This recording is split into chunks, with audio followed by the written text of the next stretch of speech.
In front of me is Xiaomi 13T, and today I would like to show you how you can operate voice recorder. Begin by locating and opening Recorder app. Following that, choose Allow in all pop-ups if you never used Recorder before. Then, before starting recording, click on this gear at the top right corner. Now adjust all of those options however you wish to, like format.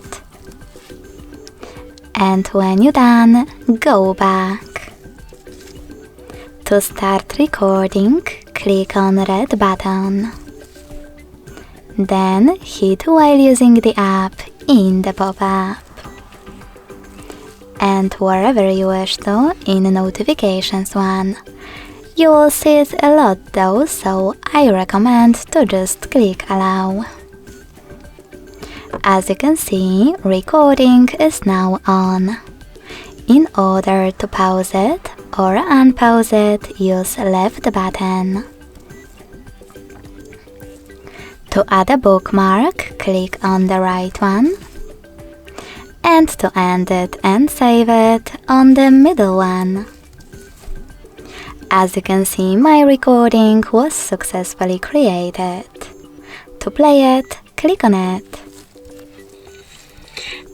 In order to rename it, go back, hold it, click on the Rename option at the top and type in wherever you wish to. Then select OK. In order to get rid of it though, you can hold it as well. But this time tap on Delete option and confirm your choice in the pop-up. Thanks so much for watching. If you enjoyed this video, don't forget to leave a like, comment and subscribe. Bye!